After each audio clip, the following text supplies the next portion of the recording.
We'll have the invocation by St. James Cumberland Presbyterian Church Pastor Rodney Dunn. The Pledge of Allegiance will be provided by Commissioner Gilbert, and we are pleased to have him back from his illness.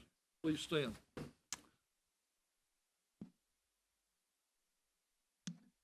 Father, it's good again to be able to come down and pray over this wonderful county. See a lot of new faces here, which I'm glad about. We understand there's a melting pot going on all around the world. But we thank you, Father, that you're being able to merge together, do what's best for Bradley County. We're asking, Father, that you give them all guidance and wisdom, everything they do today, Father. They're kind of your hands, your eyes for the county, and I thank you for blessing them in that kind of way. We ask for your divine grace and your divine purpose over their lives. And we thank you, Father, for sharing your blessings over them. We ask all this in the wonderful, mighty name of Jesus. Amen. Amen. Salute, pledge. I pledge allegiance to the flag of the United States of America and to the republic for which it stands, one nation, under God, indivisible, liberty and justice for all. Thank you very much. We have such a large audience, I'm going to be able to recognize, I think, everyone.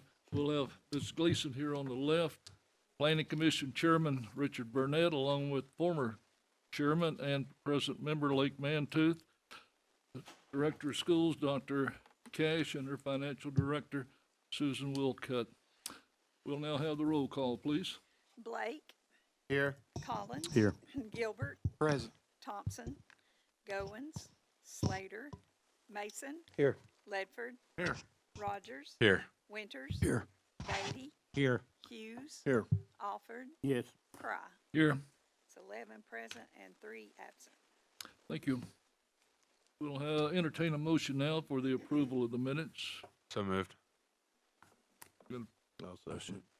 Josh, Commissioner Rogers on the first and the second, Commissioner Hughes. Call the roll, please. Blake. Yes. Collins. Yes. Gilbert. Yes. Mason. Yes. Ledford. Yes. Rogers. Yes. Winters. Yes. Beatty. Yes. Hughes. Yes. Alford. Yes. Cry. Yes. It's 11 in favor, none opposed, and 3 absent. Mr. Lewis, you have anything for the mayor, please? Okay, we'll now go down to the consent agenda. Entertain a motion for the approval of consent agenda. Commissioner Mason and Commissioner Ledford on the second. Okay, discussion. Call the roll, please. Blake. Yes. Collins. Yes. Gilbert. Yes. Mason. Yes. Ledford. Yes. Rogers. Yes. Winters. Yes. Beatty. Yes. Hughes. Yes. Alford. Yes. Cry. Yes. It's 11 in favor, none opposed, and 3 absent. We'll now go to the reports from the committees and or districts. We'll start on our right with Commissioner Beck, please. Everything's doing pretty well in the first district, and I'm glad to see Scotty's back with us too. Okay, thank you very much. Commissioner Hughes. Mr. Chairman, I have nothing today. I will make one correction. Like Mantooth, he's also the vice chair of the Planning Commission. He's Demetrius forever. I'm sorry. mentioned it. I heard. I'm just pulling No, I you thought like. they said he was on the Planning Commission. Is that all, sir? Commissioner Alford. Yes, two things. Nothing in the second's all fine. I do have a couple of guests here. I'd like to have them against my better judgment. Sometimes I've always said don't bring guests on voting sessions, but I think this is very important that we do. So I'd like to have them come up and do a presentation. We can either do it after committee reports or whenever you choose to do it. If we could, let's go through the agenda and then get them unlimited time at the end. Would that be all right? That'd be all right with me. Okay, very fine. Is that all, sir? Commissioner Blake, please. Thank you, Mr. Chairman. A couple of things. Mr. Chairman, Murray County Representative Scotty Czapesky, apologize. Czapesky, better get his name right. Introduced House Bill 1629 to return to counties half of the encumbered revenue from the recordation tax for school debt and school capital projects. You can see on the spreadsheet provided that fiscal year to date, Bradley County has collected over $2 million with this tax, which is a significant amount of revenue. I think we all agree Bradley County's population growth is putting a strain on our school system. House Bill 1629, if passed, could help alleviate this pressure by providing funds to expand classrooms where needed. You see the letter right here, and that first paragraph, I will read that real quick, Mr. Chairman. Bradley County Commission applauds your efforts, this is written to the representative, your efforts in helping Tennessee counties accommodate the needs of their students. We recently created the Population Trends Ad Hoc Committee to undertake a capacity study which concluded Bradley County's growth exceeds the state's growth average of 2%, and determined most of all of our schools are in need, are at excess seating capacity. This unprecedented growth has a negative impact on our schools. What I understand, this bill passed one of the committees and is now waiting funding. So hopefully the Finance Committee of the House side can find that funding. And you, as I said here, you can look at the spreadsheet. This is worth over $2 million, and if 50% of that's going to come back, that will help our school systems with their capital projects. So this letter, I talked to the representative last week. This letter will help him as he pushes his bill through the committees and eventually on the House floor. So with that, Mr. Chairman, I place this letter in the form of a motion. Thank you. I'll have a second, please. Got a second from Commissioner Collins, open for discussion.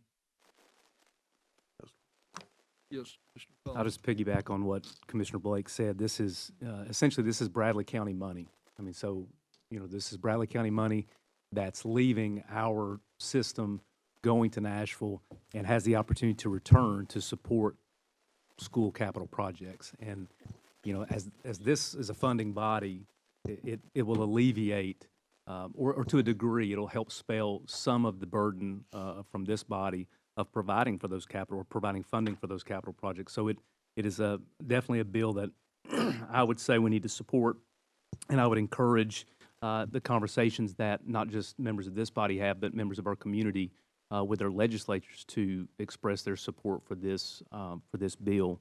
Again, it's something that I think goes before the Finance Committee of the House. The fiscal note on it, I believe, is one of the concerns. The note on is $105 million. So that's what the state projects will cost them.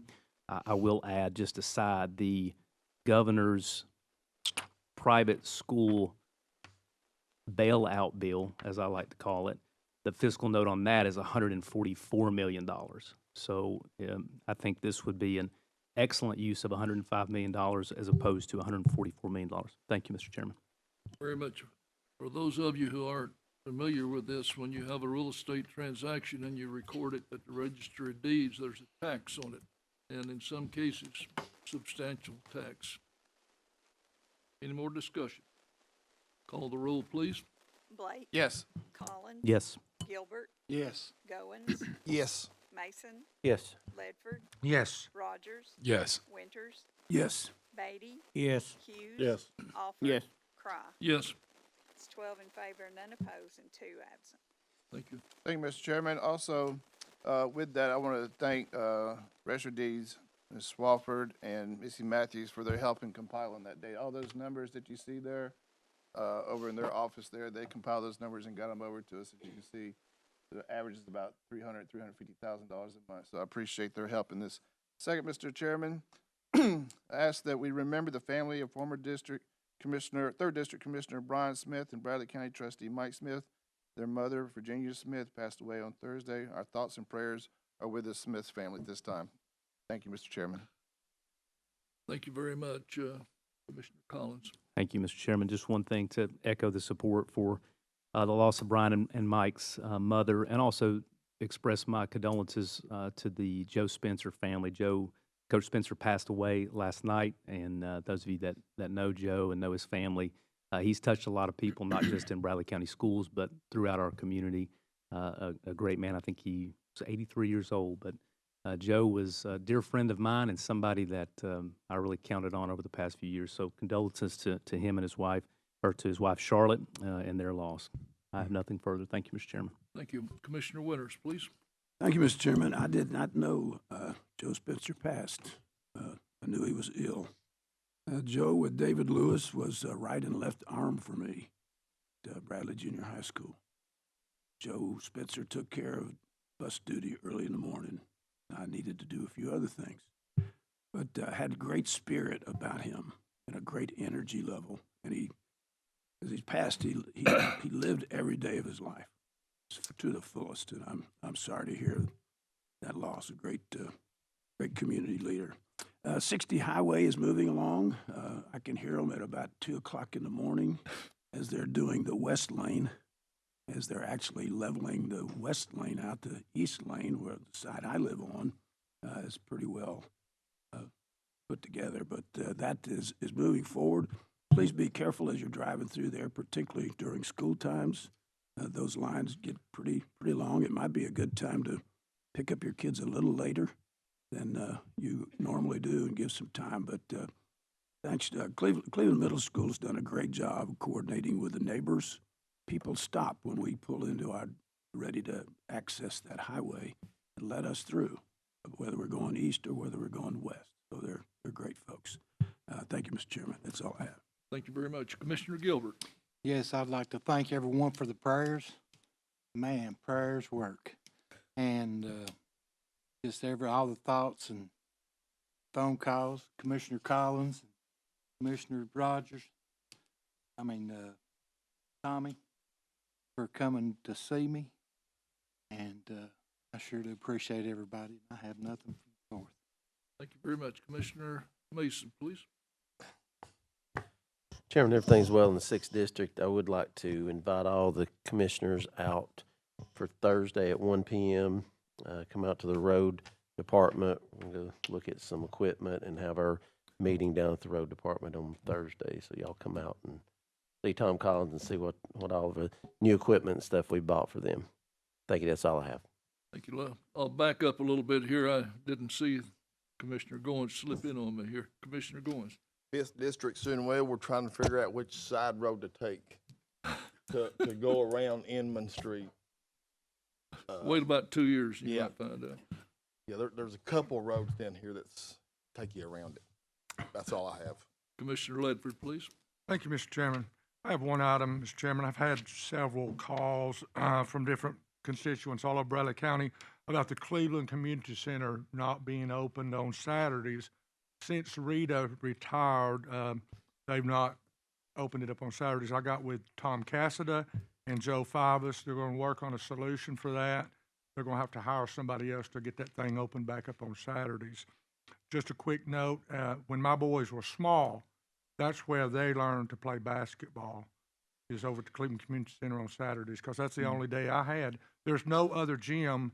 Now, the gym on Mosby Park there, or College Hill, everybody calls it, is open on Saturdays. But back in the day, that's the only place you had to go. And basically today, that's the only place, unless you know someone with keys to a gym. But other than that, Mr. Chairman, the 6th District is doing real well. Thank you. Thank you. Commissioner Rogers, please. Thank you, Mr. Chairman. Last week, we had a issue with a family member. My grandfather, many of you know, has been sick for a really long time and has had a medical emergency last week where he actually passed out. And just wanted to really thank Chief Guerin and Bradley County EMS. They came out and took care of him and transported him to our local hospital here at Tenova. And we were up there for about 4 days last week, in and out, and staying there overnight. And so doing a lot better, but just the timely manner and the extra care and everything that Bradley County EMS did for our family last week was very much appreciated, and actually ended up coming and checking on him throughout the week as well. So they just do an unbelievably great job. So other than that, Mr. Chairman, that's all I got. Thank you very much. We'll now entertain a motion for the approval of the agenda, please. Move. Commissioner Goins, Commissioner Winters. Open for discussion. Commissioner Blake. Mr. Chairman, I need to remove item B off the agenda. It's not relevant anymore. They captured the guy that we were putting that award for, so it's not needed at this time. So if you'll remove that off the agenda, I'd appreciate it. Thank you. Thank you very much. It is removed. We'll go now to agenda item A, Vice Chairman Bill We Winters. gotta call the roll. Oh, I'm sorry. We need, no more discussion. We'll have a vote. Please call the roll. Blake? Yes. Collins? Yes. Gilbert? Yes. Goins? Yes. Mason? Yes. Ledford? Yes. Rogers? Yes. Winters? Yes. Beatty? Yes. Hughes? Yes. Alford? Yes. Cry. Yes. 12 in favor, none opposed, and 2 absent. Agenda item A, Vice Chairman Bill Winters. Thank you, Mr. Chairman. This resolution is an outgrowth of our sale of surplus property. The resolution is adding to the Bradley County surplus property procedure a requirement that signage be placed on property deemed surplus and offered for sale during the time period that Bradley County is accepting bids for the surplus property. Place this in the form of a motion, Mr. Chairman. Do I have a second? Commissioner Collins on the second. We're now open for discussion, please. I think that's one of the best things that you come up with. I mean, that is really, really good. Thank you. Thank you.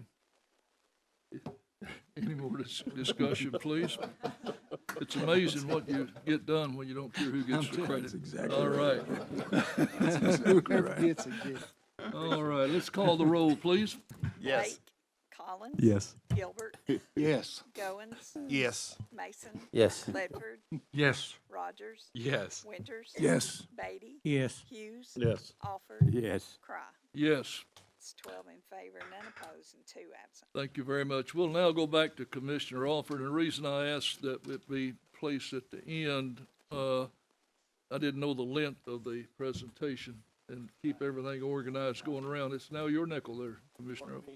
A short meeting anyway. If you remember a couple of weeks ago, I brought up this land use, plan and how it was being used and everything, and I was asking if we could do a moratorium on it, but, come find out we can't. So, in other words, I've asked, Mr. Lake and Richard come in and, give us some explanations and talk about what the planning commission's up to right now and maybe make some suggestions of where we need to go from here. So, floor is y'all's. Thank you, Mr. Chairman. Commissioner Alford, thank you for the opportunity.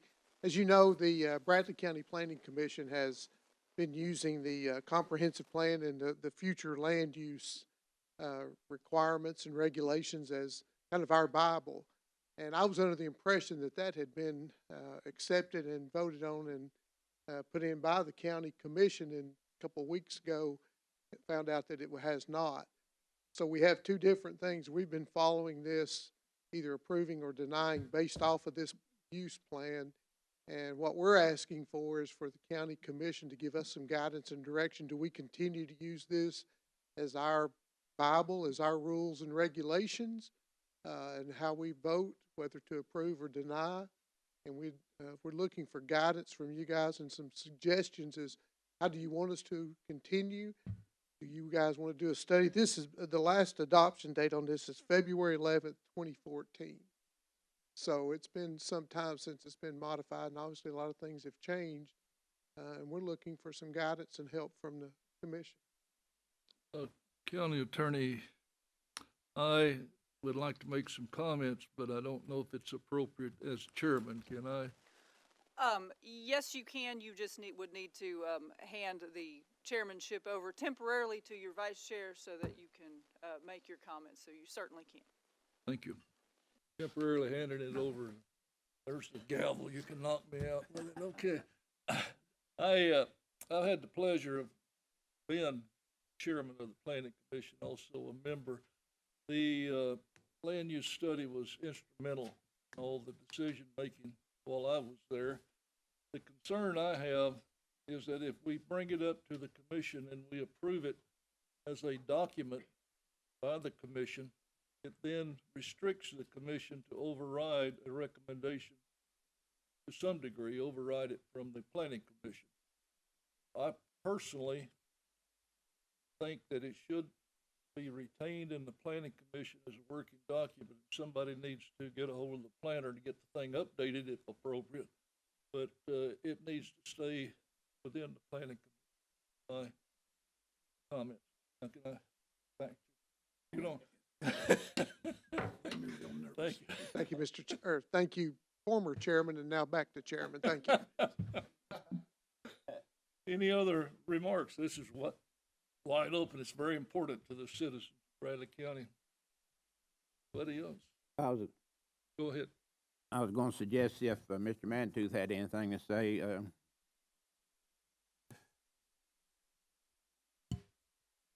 because he's been on the planning commission a long time. I've been on it for a long time, but I too thought that this had been adopted by the county commission also. Our most objective is to be on the same page as y'all. We don't care if you voted in, we don't care if you voted out, we just want to know where we are. But our position today is if we don't allow rezoning, and then there's another piece of property that's y'all override our decision to object it, and then it opens us up for a lawsuit. What do you think, Crystal? Go ahead. Okay. So I think where some of the confusion has come on this is the concept of zoning versus the concept of planning. I've got a really good case, and there's a lot in it, and I can certainly send that to Lori so you all can read through it about the distinction between the two different things. But I'll just read a little bit for you. Zoning and planning are complementary pursuits that are largely concerned with the same subject matter. They are not, however, identical. And it goes on in this case to talk about how planning involves coordinating the orderly development of interrelated aspects of a community's physical environment. In the case, they go on, and actually this case is a dispute between the Planning Commission and the County Commission, believe it or not. They said in this case, though, that zoning is the territorial division of land for a particular use, and zoning is basically the purview of the County Commission, ultimately exclusively. Now, the Planning Commission makes recommendations on that, but it does talk about, in this case, about how plans are typically in the purview of the Planning Commission. And so it talks about the distinction between those two things, and I'm reading directly from this. The zoning power is squarely placed in the hands of the local legislative body because the power to rezone is viewed as essentially a legislative exercise of function. Local legislative bodies may enact zoning plans recommended by the Planning Commission, but they are not obligated to. So essentially, when you look at it, the way the law is written, the Planning Commission, any planning document starts with them, and you all can or cannot choose to adopt those plans. I think a lot of the confusion comes in with the growth plan. Growth plans have to be adopted by the County Commission, but that's where you agree between cities and counties how you're going to grow. It's different from a planning document such as the one that we're talking about here. So in order to start this process, in my opinion at least, the Planning Commission needs to start over. I mean, essentially do it the same way you did originally, which is you look at your plan, you usually hire somebody because there's not anybody in-house that has the ability to really look at the plan, develop a plan. And whether we need to change it or not, I don't know, but I do agree that it's not been looked at since 2014. And the chairman's comments are correct that you as a body, there are some legal benefits and disadvantages of you all adopting any land use plan that the Planning Commission might recommend. So we can certainly talk about that, and there's certainly some benefits, and some communities do go ahead and have the County Commission adopt the plan. Others don't. So you all don't have to, but you can. So that's the general law on it and how it works. So certainly the process could be started by asking the Planning Commission to take a look at this, and also the mayor's office to look at how much it's going to cost to get someone to study our plan and tell us whether or not it needs to be revised. Okay. Well, we all know we need to revise it because nobody can see the growth that we're getting and the growth that we're going to get. So obviously it does need to be revised. So could we ask and figure out how we can get this done and revised, and maybe y'all appoint an ad hoc committee to meet with us and I'll try to figure out how to get on the same page.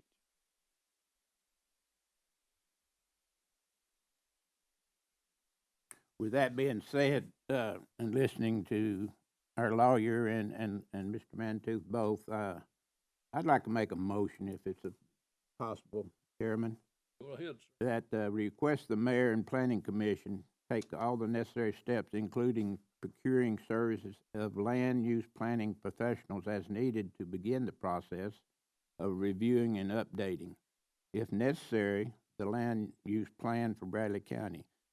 And what I'd also like to recommend that the Building and Land Committee meet with Planning Commission to discuss any needs and to review the land use plan. This is what we should be doing once every year, and it hadn't been done in X number of years either. Come to find out, I don't know that it's ever been done. No. So this would get it started. You know, I'm not asking to review the whole concept and go out here and spend $100,000 or so to do it. I think we can do a lot of it in-house with the Building and Land and the Planning Commission meeting and going through what we need to do and any elements or supplements that we need to put on the land use plan. So I'd like to put that in the form of a motion, sir. Have a second, please. Commissioner Rogers on the second. Open for discussion, please. Mr. Chairman? Yes. Because the agenda is closed, you all, in order to vote on something that wasn't on the agenda, you all will have to vote to suspend your rules in order to do that. So you'll need to do that first, if you want to vote on it today. Need to vote on it today. What do I have to do to suspend the rules? Somebody would need to make a motion to suspend the rules. Still takes 10 votes. Would take 10 votes, yes. Someone, Commissioner or Alford? Yes, I will make that motion that we suspend the rules and do the voting today, if Commissioner possible. Rogers on the second. No discussion. Call the roll, please. Blake, Yes. Collins. Yes. Gilbert, Yes. Goins, Yes. Mason, Yes. Ledford, Yes. Rogers. Yes. Winters, Yes. Beatty, Yes. Hughes, Yes. Alford. Yes. Cry. Yes. It's 12 in favor, none opposed, and 2 absent. Now, we had a motion, and who was the second? What, Commissioner Rogers was the second. Any discussion on Commissioner Alford's motion? Yes, I would like to ask Ms. Laurie to try to get a meeting between the Land Committee and the Planning Commission, and whenever they both can get together at some convenient date. It doesn't have to be done immediately, but I think we need to start the process. Probably be a good idea if we can get it done jointly with your planning commission meeting, Blake. That'd be fine. Like I say, our concern is doing the best we can for this county and being on the same page with y'all. That's our most concern. We must be doing something right. We're growing like a wildfire We are. here. We are. Any more discussion, please? Mr. Chairman. Commissioner Winters. As we do this, I'm for this, but I think we've got to remember that each of us have constituents. And anytime this comes through this process, we've lived with 2 of them now, where once we move forward or think we're moving forward, constituents from our various groups have real concerns about it for their own private properties. So we have a challenge here of how we support private property. Whose property do we support? Is it the person that's been there for 50 years, or is it the new entrepreneur that's wanting to develop in that section? And it meets the planning committee's role, but then it comes to us. And public thinks many times that we're going against y'all, but in reality, we're dealing with constituents here. That's the real crux of our great challenges here is which personal property do we support? Those in our district that want to keep it for 50 years, or that's been a part of their family and all the stuff that we're into, or look at the progress that needs to be happening. So that's where you all help us with the planning part. They meet all that together. But I think I'm supporting that ultimately it comes back to a elected body like us that represent the constituents and come up with a consensus on what we agree to. So I'm hoping that's always in the package, that the public has an opportunity to see at least a majority of this commission. Maybe they don't agree with every, I mean, we've had decisions that you've been a part of, as a builder, that you were caught in the middle of that. We were caught in the middle of that. But what is the best at that point? But we signed up for this job, and we're strong enough to do it. But should always be into that. Mr. Hughes. Mr. Chairman, I'm going to back up a little bit and say that if anyone has ever listened to whenever I do a recommendation or what have you for planning or for planning for rezoning, I typically try to say the same thing over, and it's changed a little bit over time. But if you've noticed lately, I'll say the Bradley County Regional Planning Commission unanimously voted either to accept or not accept the recommendation, or accept or not accept a recommendation to rezone the property. It's always recommendation. I've always said that all the way through, because up here is the original, you're the ones that do the zoning, not the planning. We just make a recommendation. We, as Chairman Burnett said, use the guidelines as a Bible. Those guidelines to me should be similar here also, just to have the uniformity, to have it all the same. There shouldn't be any different rules for one group than it should be the other, in my personal belief. But I will support this meeting just so we can bring up some of these issues. Thank you. Any other discussion, please? Commissioner Ledford. Jim, I just have one question. Mr. Mantooth or Richard, I know Mel Griffith is still on the planning commission. I'm sure he's put a lot of input in on this. Is that correct? Yes. I highly respect Mel Griffith's knowledge of this, and if anybody we want to listen to for sure, it would be Mel Griffith. So that's my only point there. Thank you. He's my second cousin. He's a great guy. He is. Mr. Blake, please. Any other discussion? One other thing I would like to say, Chairman, is, our goal and what we try to do is look at the property. Does the property qualify for what they ask for? That's our achievement. We don't take it personal just because I like you and I want you to have this. That doesn't come into play in my decision. My decision is, does the property qualify? And if it doesn't qualify, then I'm against it. And what we're taking this growth plan, you want to call it, or whatever you want to call it, that's what we do. We look at the zoning in that manner. Does that property qualify or does it not? And we've turned down some, and we've had some controversy, but the reason we're really here is we know it's going to get worse, so we want to head it off. That's our thinking. We want to head this off. We're going to have more growth. We'll have more controversy. But every time we have a meeting, we post, what's going to happen on the rezoning. The property's posted, and the property owners adjoining that are welcome to come to our meeting, and we give them 5 minutes to air their story, whichever way they are. But basically, we look at the property. Does it qualify? Commissioner Rogers, please. Thank you, Mr. Chairman. Can I just confirm, we're looking at the land use plan, not the growth plan, correct? Okay. That's correct.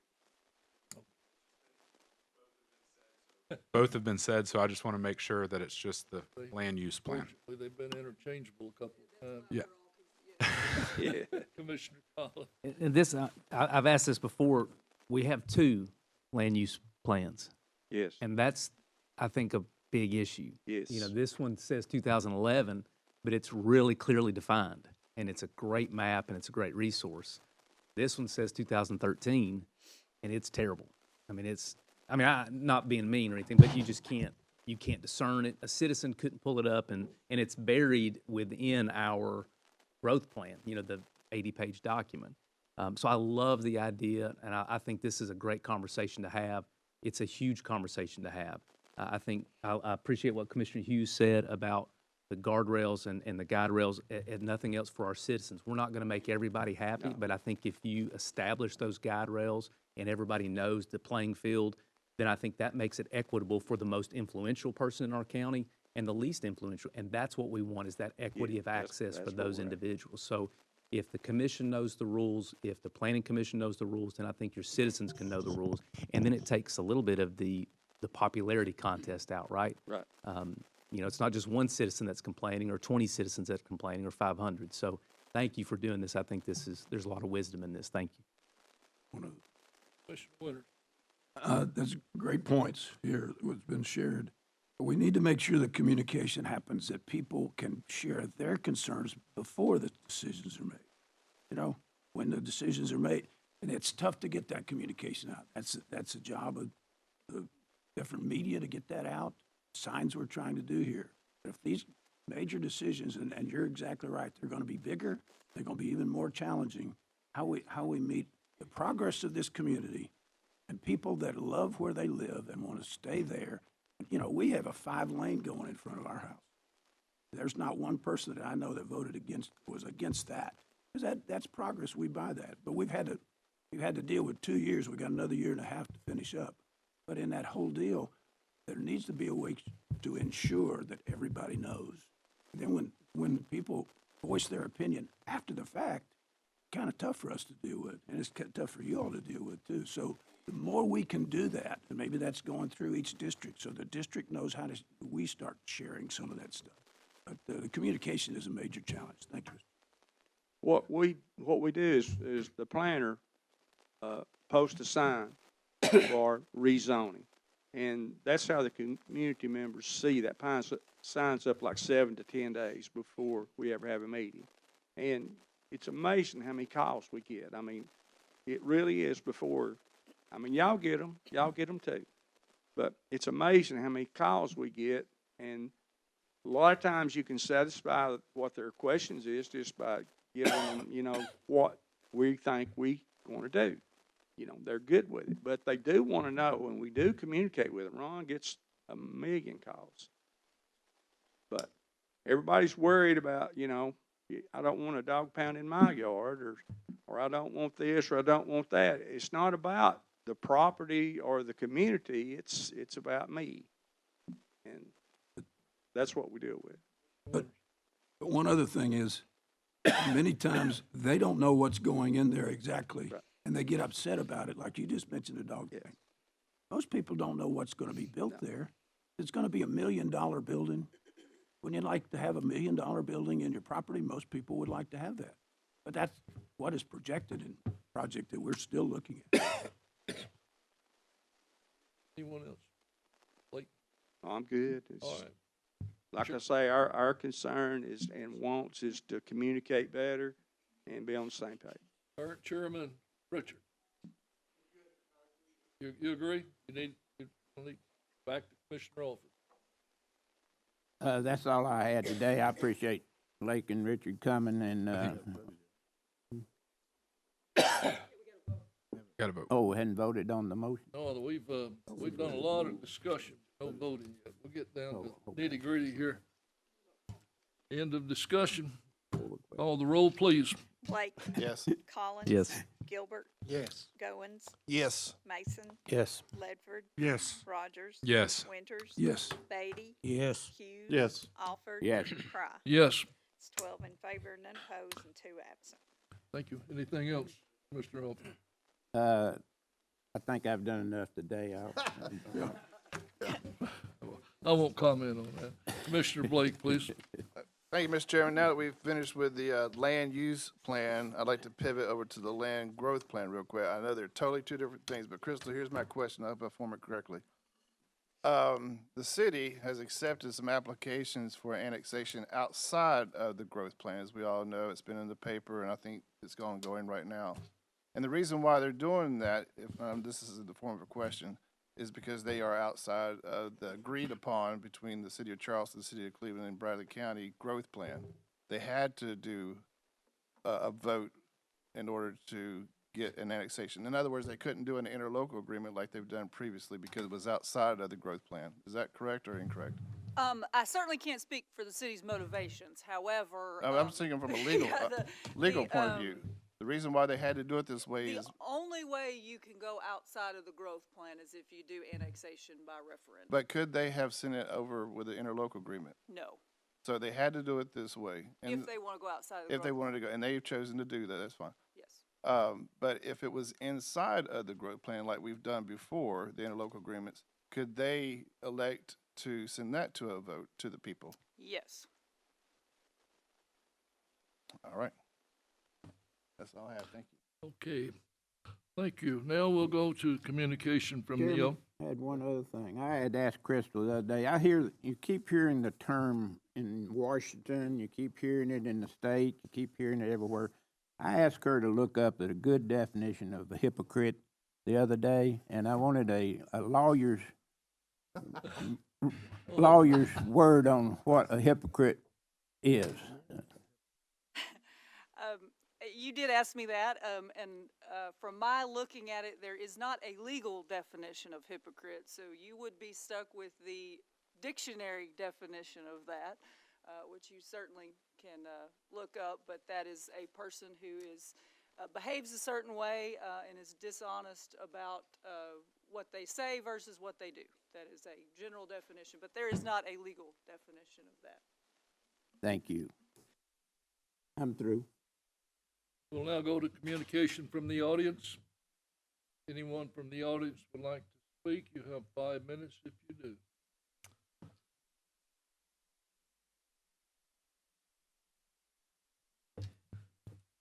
I researched this annexation pretty deep, and I don't know if everybody knows or not, but there's only 3 people votes on this referendum. The city votes, the state votes, and the property owner votes, and that's all that's required. But every time in the past, whenever annexation, you know, we as a builders, home builders association, you know, we got the annexation stopped here a while back. Then they come up with this resolution that you got to touch the city 50 foot in order to get the sewer. And every time they get out of bounds, they seem to cover their tracks.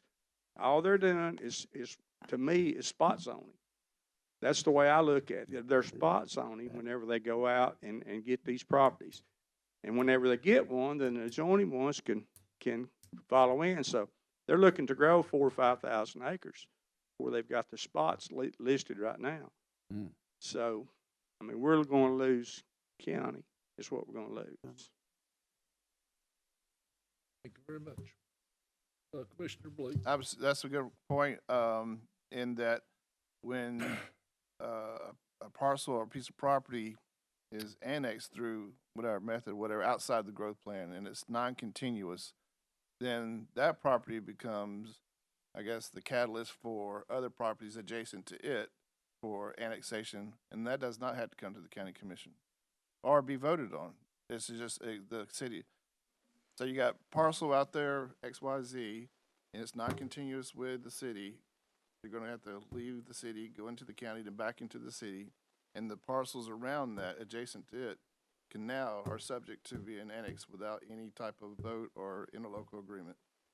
Or is it that one particular parcel that was annexed? Well, as long as the property is non-contiguous and outside of the growth plan, the only way the city can go through the annexation process is to go through the referendum process, which requires the property owner to request it, and then they go through the referendum process.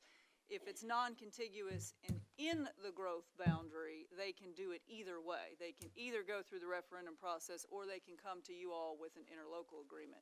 The only time you all have any say, I guess would be the word I would use, in the annexation is if it's through interlocal agreement process. If they do it through referendum, now they do have to send a copy of it to the mayor, which they do, just saying this is what we plan to do, but there is no vote, there is no approval that you all do or do not do if they go through the referendum process. Right, and that point we just talked about a few seconds ago in the methodology, if you will, of how it gets done.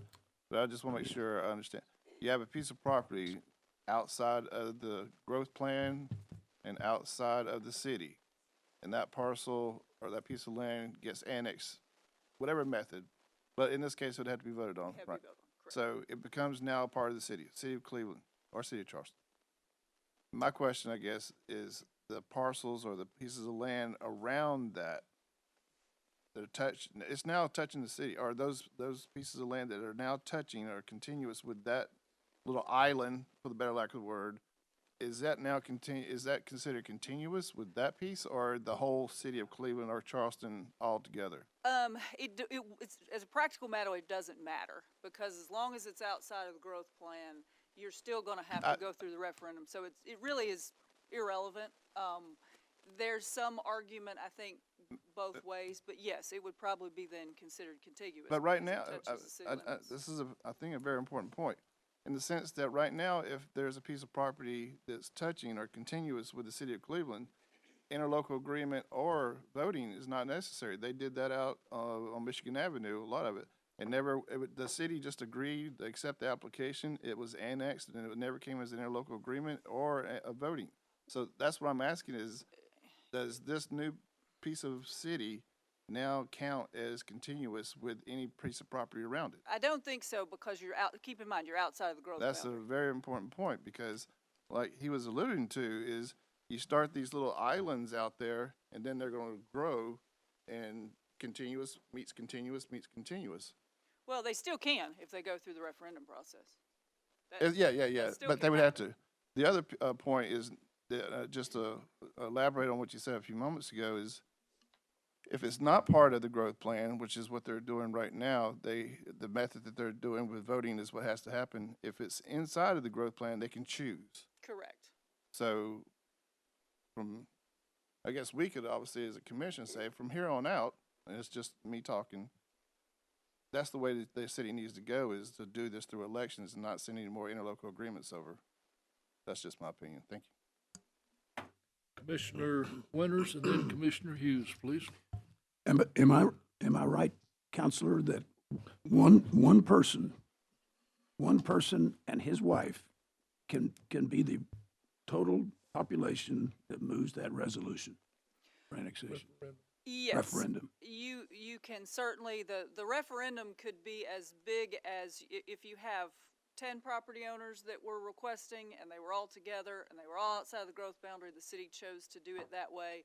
It would be, the voters in the referendum are those who are affected by the annexation, which are the property owners in the annexation. So yes, if it's one property with one property owner, those would be the eligible voters for that referendum. And then one property owner in the county can pull the city, all the city services, all the city infrastructure, all that they need there, correct?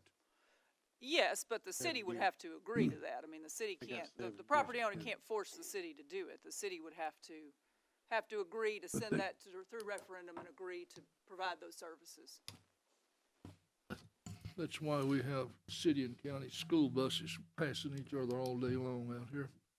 Commissioner Hughes, please. I think you touched on one of the questions I had. One of them was about services. I know once the city annexes, then that's part of their service. They take care of it. But who is responsible for notifying all these county departments that now it's been annexed in? And I'll give you an example. There in 911 Center, there was a location on Durkee Road that was annexed in the city many, many years ago that I know the county sheriff's department took care of calls for years without even knowing any different. And 911 was literally sending our patrol out that area. So who's responsible for that? I can certainly see how it's a problem. The city is, though, legally required to provide notice to the county of their intent and what they're doing through annexation. So once they do that, I think it would be, they have to provide the services. I think at that point it would be incumbent upon us to get notification out to all of our departments that that's not within the county any longer. So that would be the county's responsibility to notify the 911 Center and let them update their maps? I don't think it's the county's responsibility to notify the 911 center. I do think that's on the list of things that the city has to notify when they send out the notices. There's a list of people they have to notify, including the county mayor, of their annexation. And my last question, if they don't do that, and the county still gives those services, who is responsible for back pay on all that? Probably nobody. Thank you. Commissioner Gilbert, please. I just got one question. So if they annex it out there, how many years do they have before they supposed to get them electricity and water and sewer and everything, all the city amenities? They have to put in place, in order to annex, a plan of services, which is a document that, if you've looked at one, it's long, and it talks about all the different types of services that they will provide. And in the plan, they have to say when they plan to provide those services. They have to provide them in a reasonable period of time. Generally speaking, the law says you have 7 years. So sometimes. So if they don't in 7 years, do you know what happens? It just goes back to county, or No, it does not. they're just left out? The property owners can try to address that with the city. Additionally, if there's a new annexation, property owners could challenge that annexation, saying that they are in violation of plan of services. But it would be incumbent upon those property owners to say that the city's in violation of the plan of services. Thank you. Thank you very much. Anyone else like to speak from the audience, please? Commissioner Alford. Going back to this referendum, that could be done every 2 years. So if I applied, if I'm in an owner right now and I'm wanting to get into the city and I want to go the referendum route, does it have to be voted on a referendum during a voting or period of time, like 2 years before the next election? That's probably a better question for Fran, but I believe it says just the next election. So it could be placed on any, as long as Fran can get it on the ballot, it could be placed on the next election, whatever that election may be. And who would pay for that? The city is responsible for paying for any charges associated with the referendum itself. Thank you. Anyone else? Thank you. Well, next meeting will be the work session, February the 26th at 7 p.m. here at the courthouse.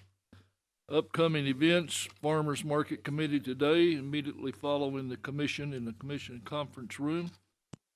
Road Committee, February 22nd at 1 p.m. at the Road Department. East-West Connector Plan Meeting, February the 21st, 4 p.m., Old Woolen Mill.